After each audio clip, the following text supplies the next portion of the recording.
साथियों नमस्कार, RRB classes channel पर आपका हार्दिक स्वागत। आज हम मात्रिक समछंद, रोला, गीतिका और हरि गीतिका के बारे में विस्तार से जानकारी प्राप्त करने जा रहे हैं। आप वीडियो के लास्ट तक बने रहें। दोस्तों, रोला छंद को समझने से पूर्व हम उसकी एक छोटी सी ट्रिक्स को समझने का प्रयास करते हैं। अगर आपको ट्रिक्स याद हो गई तो समझ लो कि चुटकियों में आप रोला छंद को पहचान भी लेंगे और मात्राओं के हिसाब से आप उसको कर भी लेंगे। तो दोस्तों, ये है रोला छंद।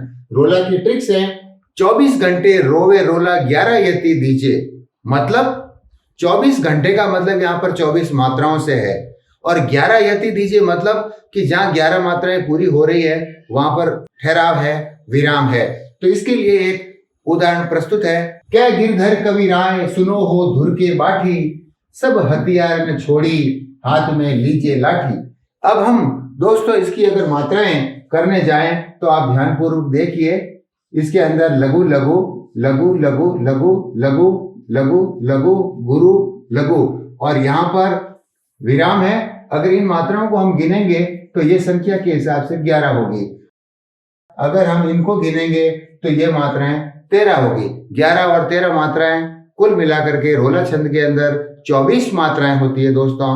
तो ये बात आप ध्यान में रखें। उसी प्रकार से दूसरी लाइन के अंदर भी अगर हम करें तो इसी तरीके से ये मात्राएं बनती जाएगी, और इन मात्राओं का बार बार अगर अभ्यास करेंगे तो आपको समझने में सहूलियत होगी, क्योंकि कि इन लाइनों के अलावा कोई दूसरी बात भी आ जाती है। तो अगर हमें मात्राओं का ज्ञान है तो मात्राओं को करके भी हम रोला छंद को पहचान सकते हैं। दूसरा उदाहरण आपके सामने प्रस्तुत ये है। नीलांबर परिधान हरित पट पर सुंदर है, सूर्य चंद्र युग मुकुट मेघला रत्नाकर है।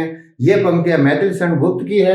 आप इन दोनों उदाहरण में से कोई भी एक याद कर लेंगे तो रोला छंद आपका पक्का है। इस तरीके से इसके अंदर अगर मात्राओं की गिनती करें तो 24 मात्राएं हैं इन दोनों के अंदर।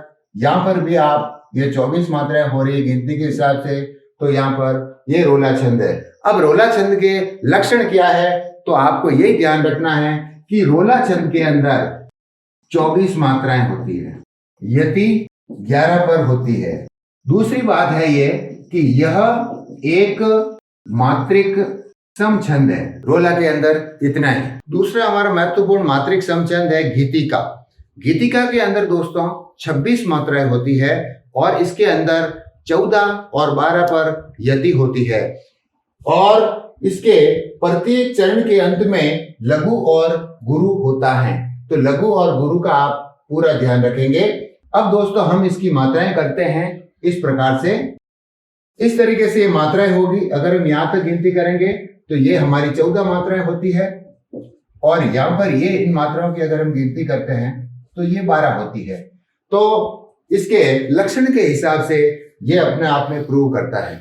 अब दूसरी लाइन की मात्राएं आप खुद भी करने का प्रयास अवश्य करें, और इन बातों को आप पक्का ध्यान में रखें। यह है दोस्तों हरि गीतिका छंद, यानी गीतिका की भांति ये भी एक मात्रिक समछंद है, और इसके प्रत्येक चरण में 28 मात्राएं होती है।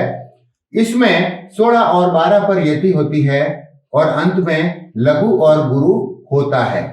अब दोस्तों इसमें फर्क इतना ही है कि गीतिका के अंदर जहां 26 मात्राएं होती थी, हरि गीतिका में 2 बढ़ गई है। बाकी वो की वो बात है। वहां पर 14 पर यति होती थी और यहाँ पर 16 पर यति हो रही है। तो इसका एक उदाहरण देखते हैं। अब यहां तक अगर हम गिनती करते हैं तो ये मात्राओं की संख्या 16 होगी, और यहाँ ये मात्राओं की अगर हम गिनती करते हैं तो यहाँ पर 12 होगी, और इसके अंत में लघु गुरु होना चाहिए, तो ये है। इस तरीके से आप हरि गीतिका को अच्छी तरह से समझ सकते हैं। दोस्तों इस वीडियो में आज इतना ही।